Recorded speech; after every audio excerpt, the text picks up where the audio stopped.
Bob, Bob, Bob, yoo-hoo, Bob.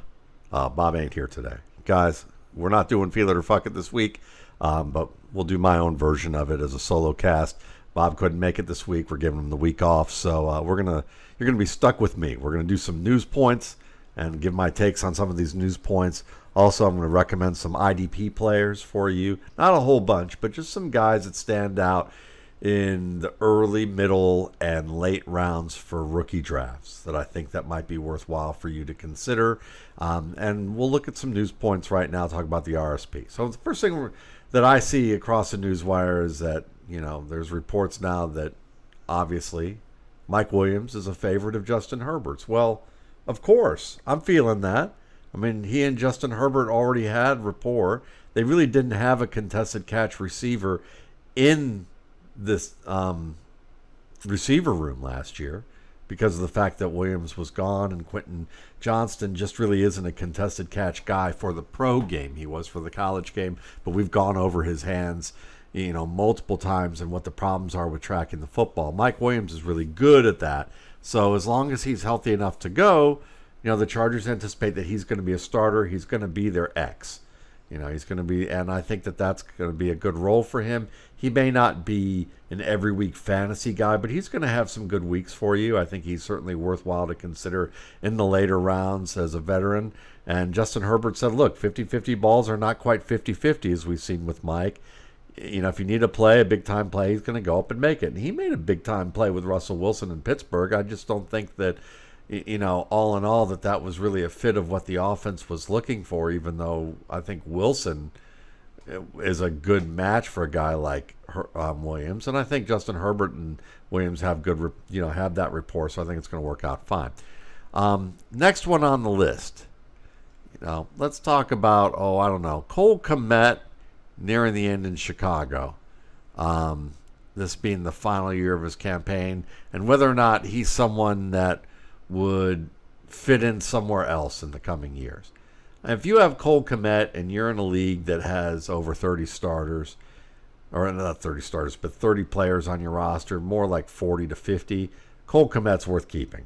Even if with 30, 35 players on your roster, he might be worth keeping because he could still probably be a low-end tight end one. But I anticipate that no team is really going to look at him as being a one-on-one matchup threat. And that's really what separates fantasy caliber tight ends on a regular basis in the NFL and guys who can occasionally have good fantasy years if your quarterback's forced to check down a lot and just throwing to the open guy in zone on a check down. Cole Kmet's really good at that. He's a good blocker too, so he can start for a team. But, Will Dissly could start for a team. Drew Sample starts for teams. Those guys aren't necessarily players that you look at and go, oh, they could be a top 5 fantasy talent for you in any given year. I don't think Cole Kmet is that. So if you're looking for Cole Kmet to be a bargain somewhere as a potential high-end starter, I think that you're holding on to the wrong guy. But if you're just holding on to somebody because you have the room and you could get fantasy value as depth possibly, on the low end of the starter scale, yeah, Cole Kmet can do that for you. Moving on. RJ Harvey, he's doing well in a receiving role. That's what Sean Payton's told reporters. And he said, quote, he's doing well. We haven't given him his Joker wings or any of that yet, but he's doing well. Well, that tells you that, he's making progress and he's moving along, but it also reinforces the fact that J.K. Dobbins is the number one back in Denver. And we're going to look at Harvey as a guy who's going to be given a chance to grow into this offense. And I think that it's going to take a little bit of time for him because he's not a great pass blocker. His ball security has been an issue that's probably going to pop up more once they really start playing as opposed to practice. And I think also the immature decision-making points that he has with managing carries might also crop up a little bit more in situations like in the red zone and the black zone, trying to bounce plays outside or make cutbacks on plays that really aren't good cutback opportunities. But, really fast, certainly shifty. He's not an unbelievably bad decision maker by any stretch. He just has some flaws here and there that could pop up a little more often early on in his career. But being in tandem with J.K. Dobbins is a great opportunity for Harvey to learn. So I think that, the signing was great. Harvey, to me, I moved up in the RSP post-draft when they didn't have anybody else in that room that was going to be a compelling 1A starter. But now that they've signed Dobbins, I think Harvey belongs where I had him more in the pre-draft, which is a guy who can give you some production in occasional fantasy weeks, but not someone that you're leaning on that hard. By the way, the RSP. Listen, the post-draft is out. You can get the pre-draft, post-draft for $21.95. You can get the RSP Dynasty rankings and projections for $24.95. They go great in tandem for a little over $45. I think it's about $46 that you get. That you can get both. They complement each other well. Just got an email from Jason Rose, who's a recent subscriber over the years, and this is a common email that I get. So I'm going to just read it real quick. So Matt, I'm sure you get many emails like this, but I can't thank you enough for the work you do on the RSP. I first subscribed in 2019 because I had grown to love your work on Football Guys. I appreciate that. And I realized I needed to change my process for how I was managing my 2 Dynasty teams. I'm in 2 long-term leagues that are both 14 teams, with one being IDP. Here's some of the comparisons of my results that to me encapsulate what the RSP has can do for a fantasy GM like me that is probably addicted to fantasy football, but also doesn't have the depth of time to do this film review and study on rookies. I mean, who really does unless this is your full-time job, right? So from 23 to 2018, Jason said that my 2 Dynasty leagues had a winning percentage of 50.6%. I did win 1 league title during that time span. Okay, so 50.6%. But from 2019 to 2024, my teams had a winning percentage of 58.9%. That's a pretty nice bump right there, almost 10% bump. And if you narrow the window from 21 through 24, my teams have a winning percentage of 65.8%.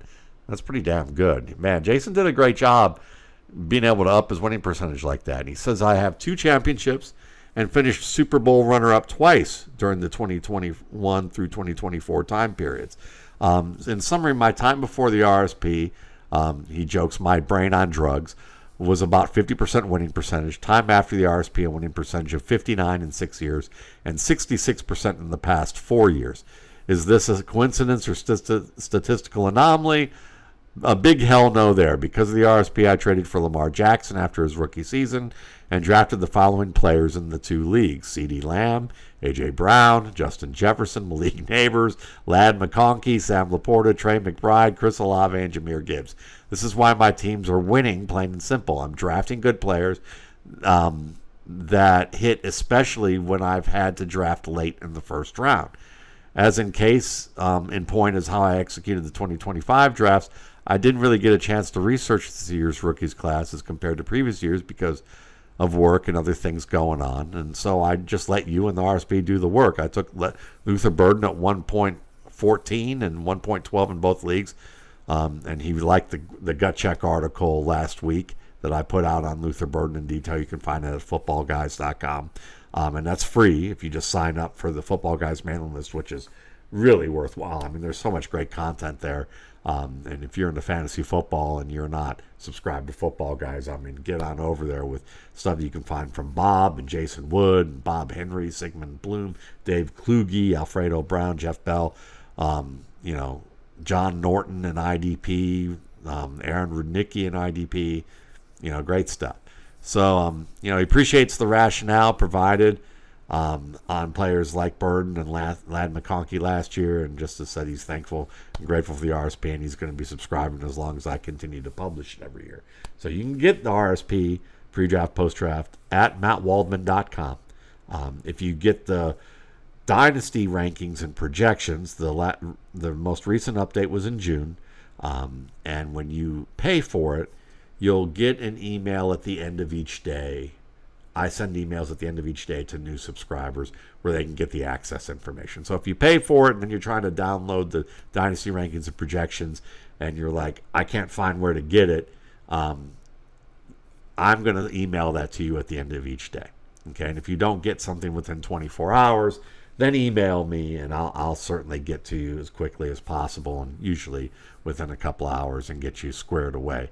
But that's how that works. That gives me a chance to be able to do the work that I do and not spend all day just answering questions with that. You may get an automatic email from me anyway that says, hey, if you bought this particular service, you're going to get this, at the end of the night.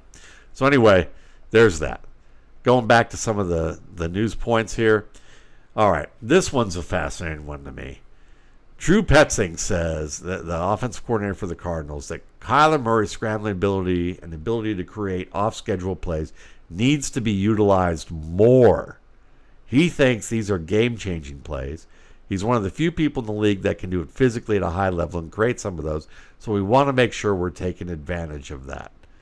Now, I like that idea in theory, but as I've talked about with Kyler Murray, the problem with taking advantage of, off-script plays is that Kyler Murray already tries to go off-script way too much. This is something that Baker Mayfield struggled with. Now, I know that Baker Mayfield will never be confused with Kyler Murray in the athletic ability department, okay, in terms of speed, quickness, okay? But the biggest reason that that Baker Mayfield has become, more of a Drew Brees-like type of player, as he was once comped by some people, that at least he's a step closer towards that than he was, is that he learned to step up in the pocket finally. There's this whole kind of whitewashing of Baker Mayfield's struggles in Cleveland, okay? There's this whole idea of the Browns screwed this up and they let go of a franchise player, and look what he did in Tampa. Okay. Even his wife said this, parting ways with Cleveland forced him to take a deep look at himself and figure some things out and do the hard, observations and work to become the player that he should have been, okay? Cleveland wouldn't have fixed that, okay? And it's not because Cleveland was bad. We know Cleveland's bad. But this was on Baker, okay? When you scout Baker from his years at Oklahoma and Texas A&M, what you would see is a player who could make the quick-hitting plays or make the plays outside the pocket when he got outside the pocket.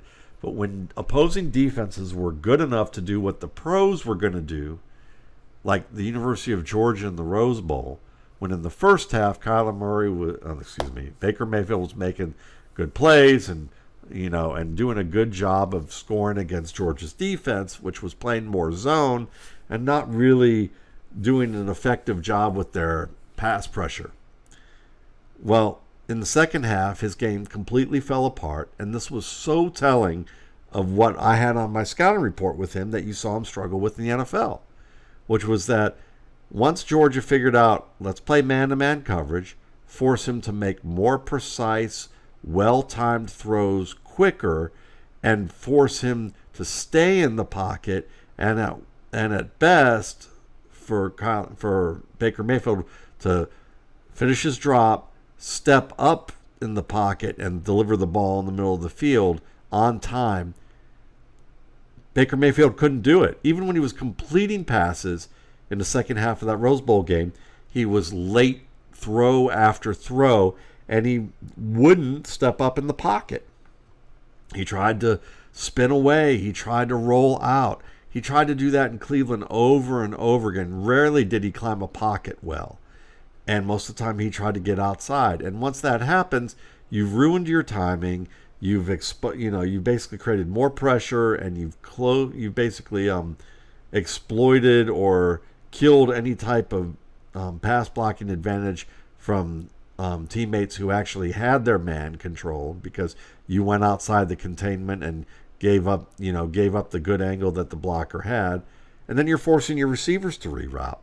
So this is what Kyler Murray does over and over again, which is he tries to create off structure too much already as it is. He's not wise about using it. So I understand that, that the fantasy community loves to see the numbers for him. But until Kyler Murray can actually be more efficient in the pocket and not try to bleed as many plays as long as he does, he's not going to support multiple fantasy options as often. He's only supported more than one fantasy option in the receiving game once in his 7-year career, and we're in year 8. So I don't think more of what he fucks up doing is the answer. I think Drew Petzing's watched too much ESPN highlights, or somebody's fed him some bullshit. I don't know. I don't like this look, and that's not going to look good for Petzing either, because he's going to be going down with the ship, and they might still be paying enough of Kyler Murray that Murray's going to survive, but Petzing won't if Murray does not step up more often, and Murray can. So this is an important thing that we need to kind of keep an eye on here. Lad McConkey bulking up. Is this a good thing? Apparently he's added weight, and he still showed great chemistry with Justin Herbert during off-season practices, supposedly. The football guy's analysis was that although McConkey had a stellar rookie season, one of his few weaknesses was yards after the catch, where his per reception rate was below the league average. Now, here's the thing. I'm a little bit more optimistic about what the extra muscle might do for his ability to withstand punishment.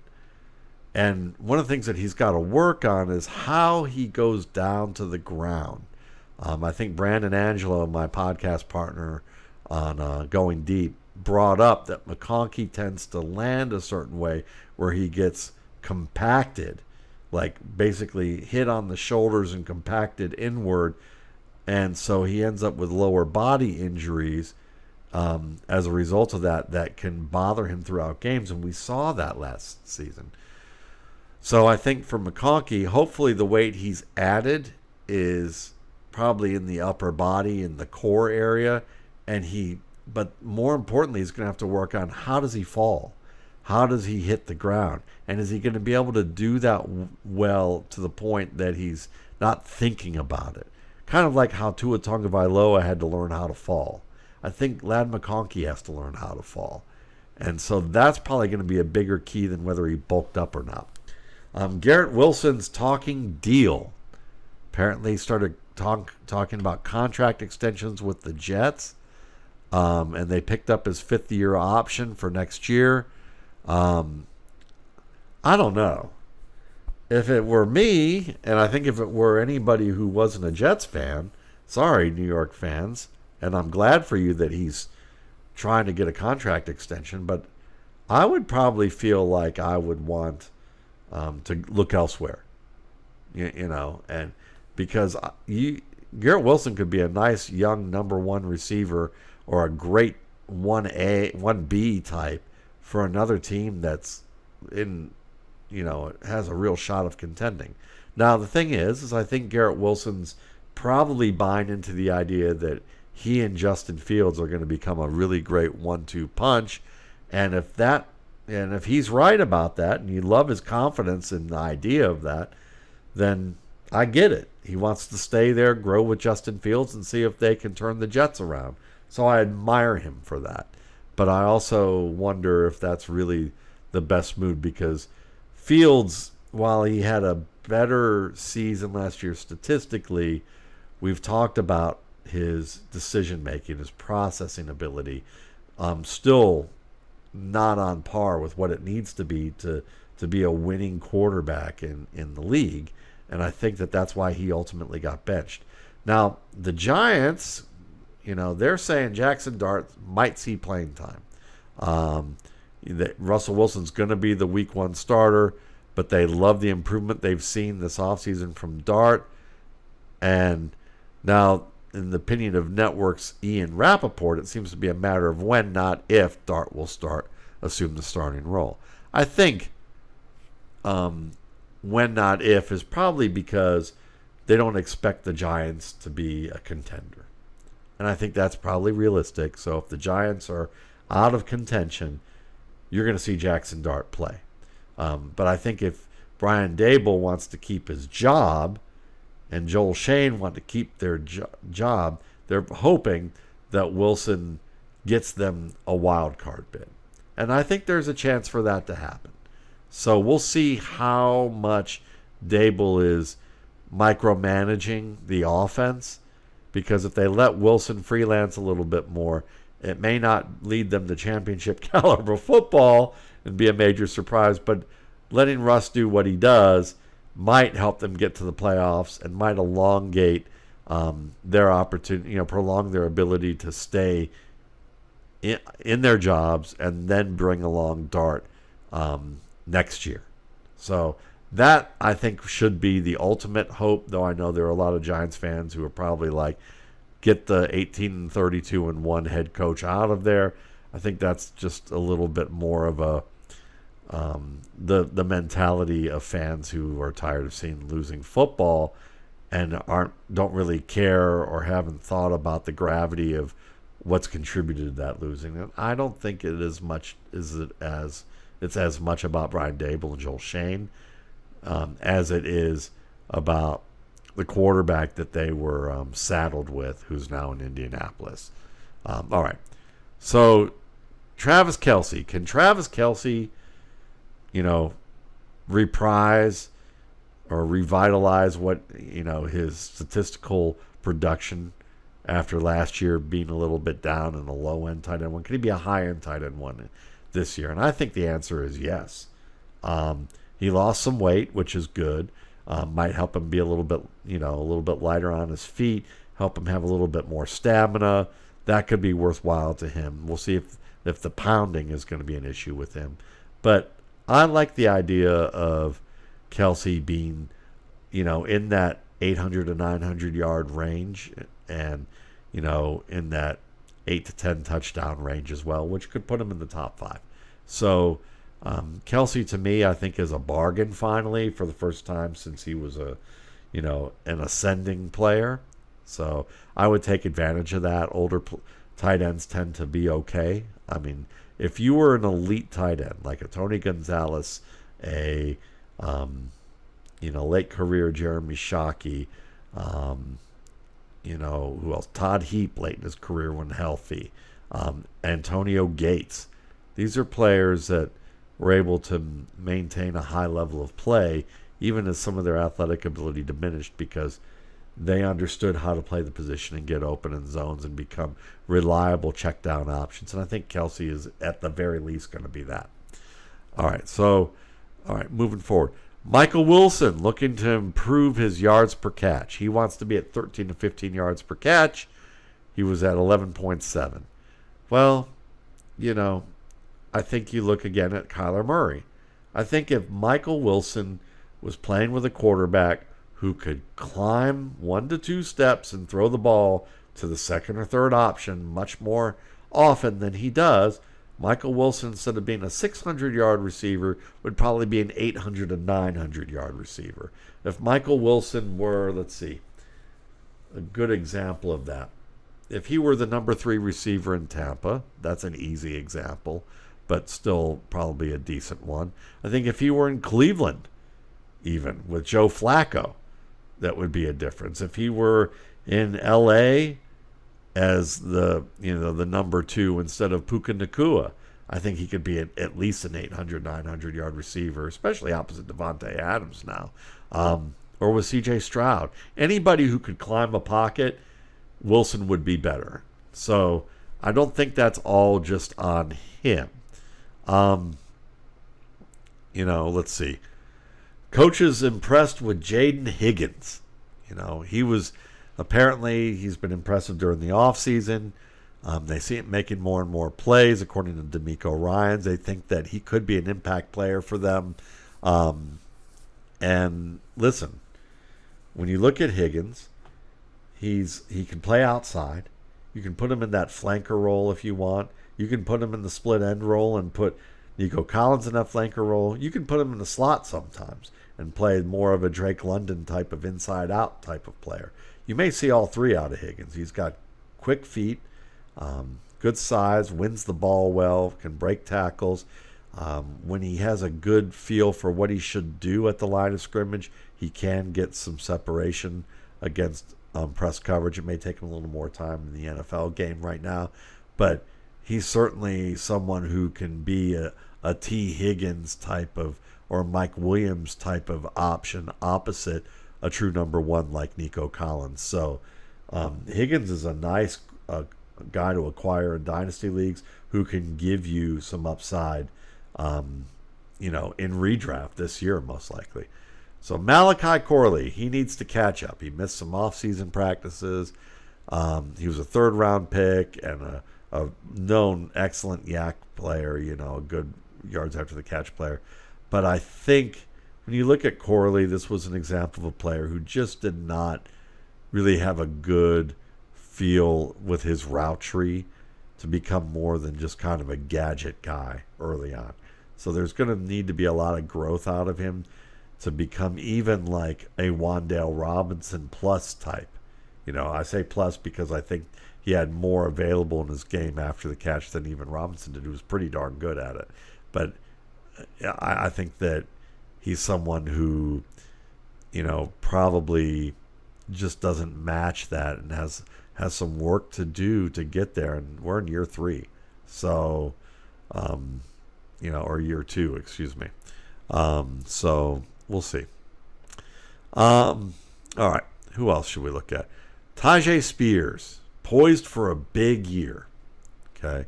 Brian Callahan thinks he's had a strong offseason, and they're excited about that. But here's the problem. They already said earlier in the year, Brian Callahan himself said he'd like to see an even 3-way split in Tennessee. So am I buying that there's going to be an even 3-way split? I'm not. Fuck that. I'm not believing that. I think that's ideal for whatever Brian Callahan sees as ideal for himself for this scheme.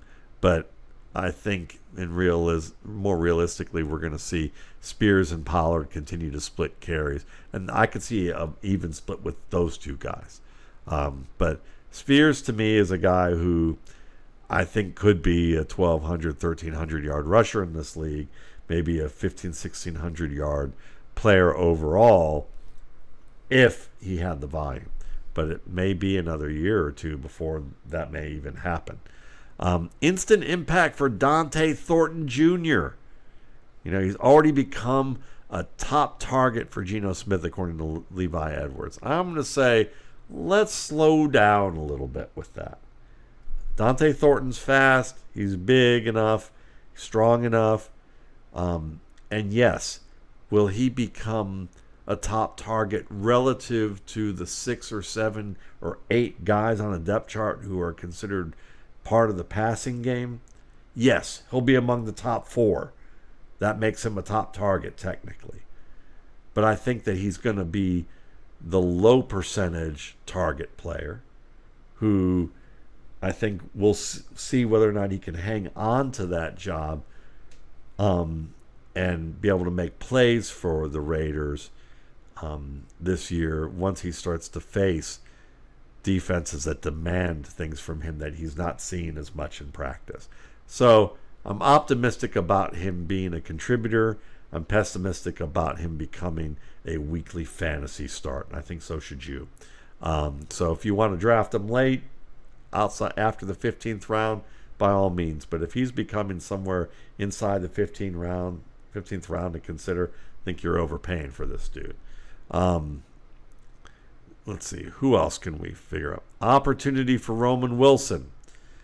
He's going to have a chance to prove he deserves a role. That's what Mike DeFabo of The Athletic says.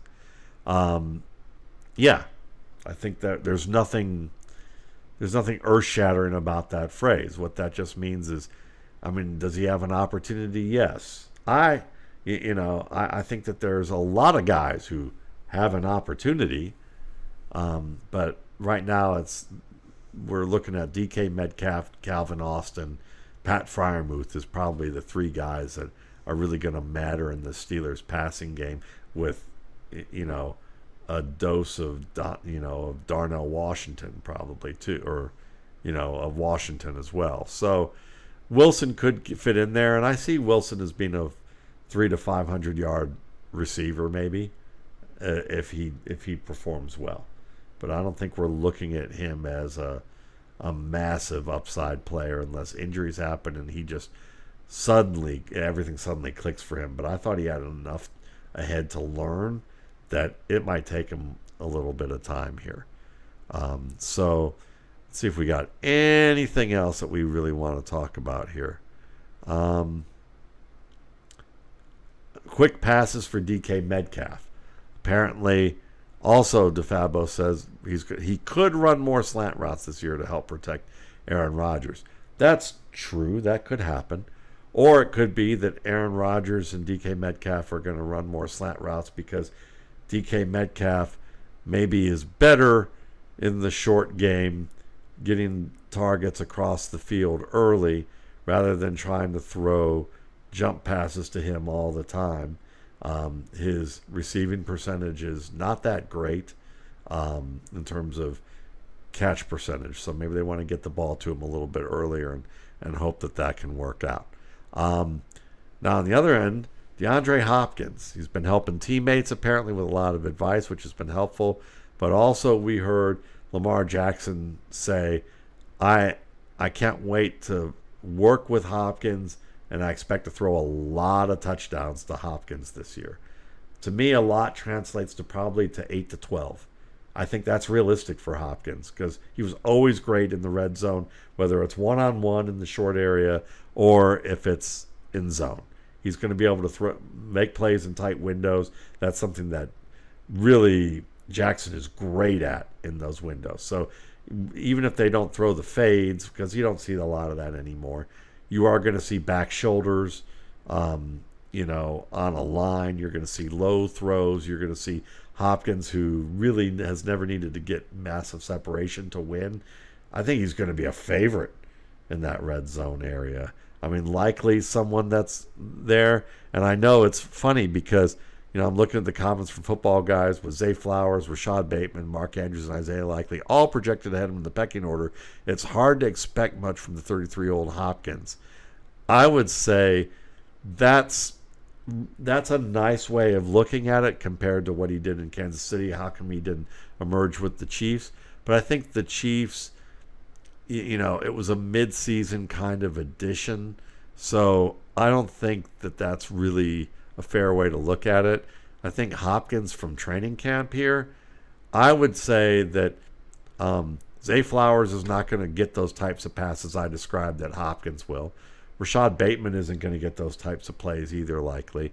It's going to be Likely and Andrews who could, along with Hopkins. And I think you're going to see 8 to 12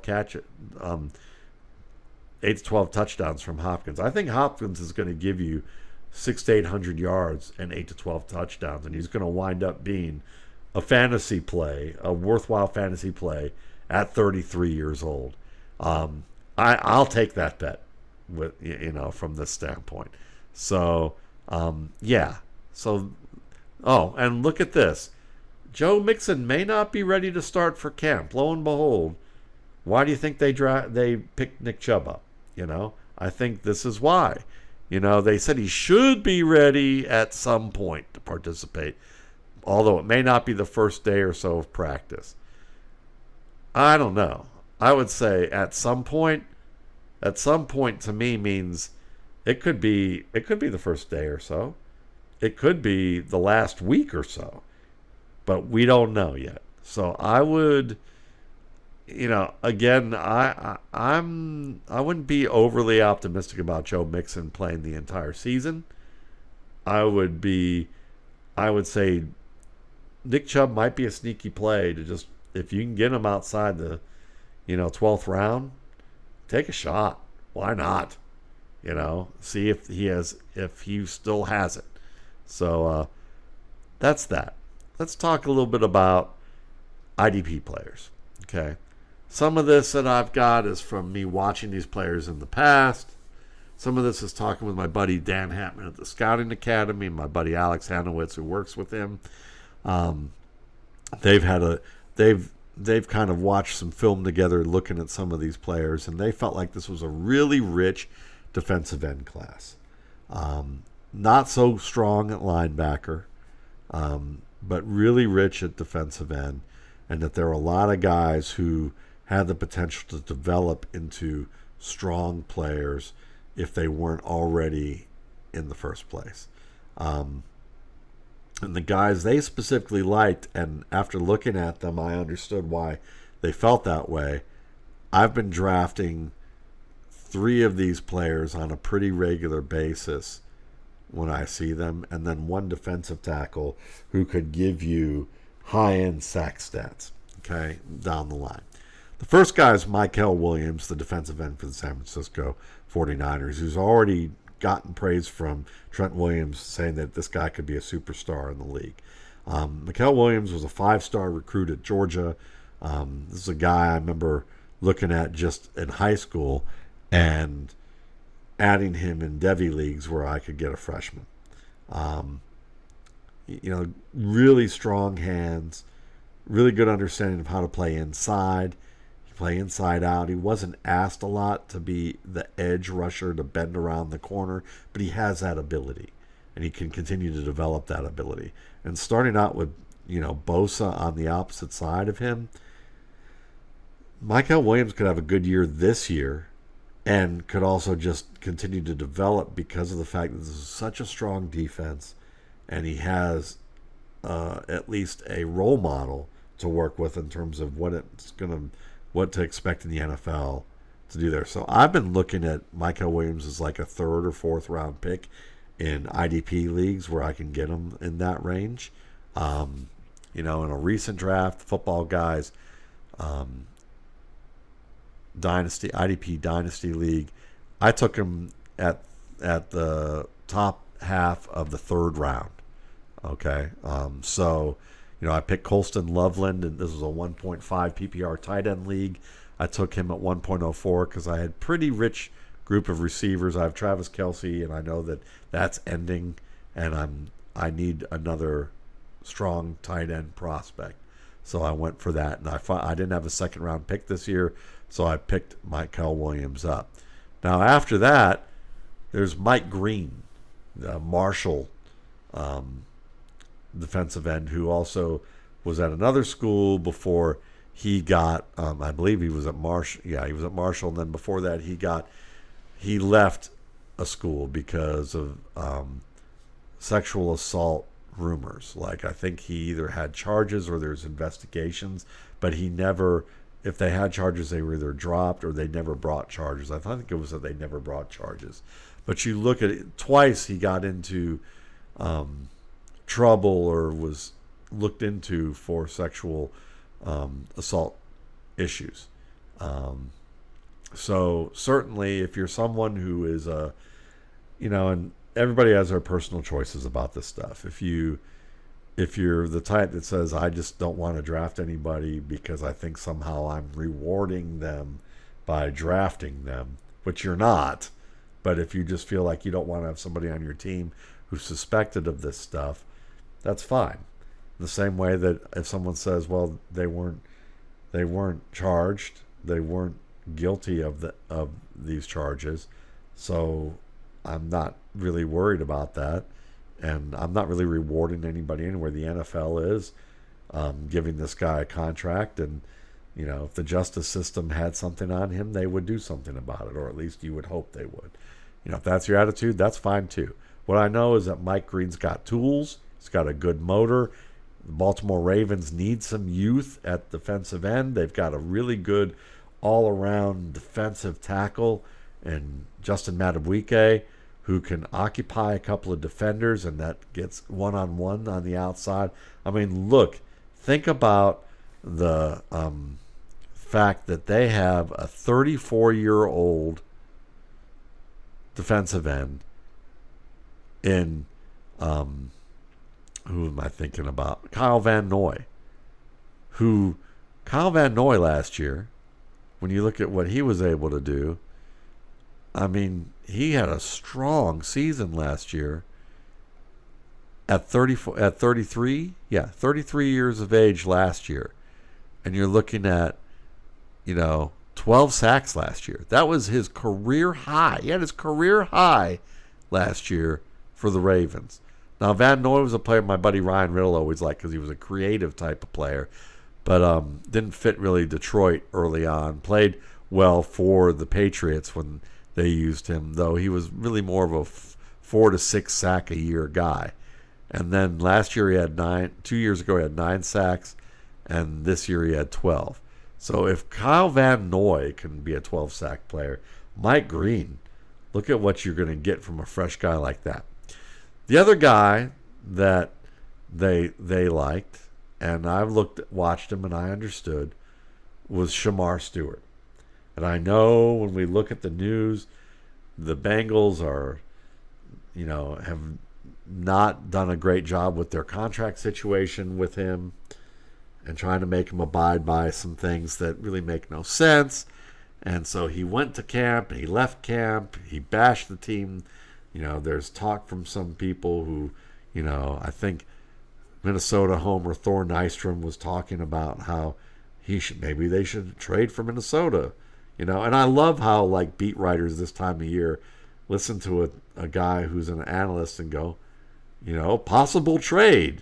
And then when you see what they wrote, it's this guy suggests, and Thor, I mean, he studies prospects and he does the work on that end of it. But I mean, he's speculating, he's doing it from an entertainment speculation point. Now you got people writing as if this is possibly going to happen and should happen.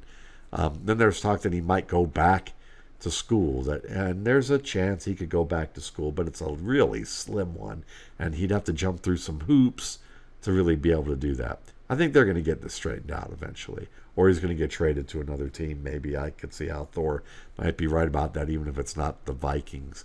But Shemar Stewart, what I know Hatman and Alex Hanowitz liked about him is that you see the size, you see the speed, you see the bend, and when I watched him on tape, his ability to just bull rush people, to be able to work the corners, the speed and quickness that he had. Yeah, he didn't have many sacks, and that's the thing people worry about. But when you understand that he played in a stacked 3-3-5 look, that his alignments were set up in a way where he didn't have a lot of one-on-ones against edge defenders, and it was meant to be that way, that he wasn't really put in positions to be a pass rusher, and he was still creating some pressure from a position where he was inherently at a disadvantage, and he has all the tools you need to become a good player. Considering where you can get him, when you can get this guy in the 5th, 6th, 7th round in a lot of IDP formats, and for a first-round talent at that range in IDP leagues, yeah, you got to consider that. The other guy that I watched and was impressed after Dan Hatman recommended him was Omarr Norman-Lott, the defensive tackle out of Tennessee, who's with the Chiefs, who's going to be playing next to Chris Jones. Imagine that, an undersized, rush tackle playing next to all-pro Chris Jones. You got to take a chance on that. Knows how to use his hands really well, has a lot of different moves, can, really excellent pass rusher. I'm going for that. Why not? When you can get that pass rush defensive tackle, you end up with an inherent advantage often enough. Think of Aaron Donald. Before that, there are other players who maybe weren't nearly as good as Donald, but often were able to do that. There was Coleman, I'm trying to remember what his first name was, but he played with the Raiders and with the Falcons. And Coleman was one of those guys that you could get late, and then you could wind up with an inherent advantage because he was usually a top 5 to top 10 defensive tackle at worst because of his sack totals. And Omarr Norman-Lott gives you a chance at that. So 4 guys, Mykell Williams. You can get usually in the 3rd round, maybe the 4th. You might be able to wait that long. Mike Green. I got him in the 4th round. 4th or 5th round, you can probably get him most of the time. Then Shemar Stewart, 5th or 6th round, probably can get him around that range, maybe even the 7th round as things are going the way they are. And Omarr Norman-Lott, you can usually get at the end of drafts. So those are 4 guys that I think you should be considering along the defensive front in an IDP league. So listen, hope you enjoyed the solo show. I'm sure you would enjoy it more if we had a duo, me and Bob, but Bob needed a little bit of time away, and that's fine. And we'll have him back probably next week, and he'll be glad that I didn't try to Wally pip him. But enjoy the week and check out Football Guys for all of Bob Harris's great content. You can check out my next gut check coming up, or the Luther Burden one that came out last week, and get your RSP and your RSP Dynasty rankings. Again, when you get the Dynasty rankings and projections, I'll email you in the evening, usually late in the evening, your access information, and I wait every 24 hours to do it in the evening. So if you don't get your access right away, you know why. Thanks again. Have a good night.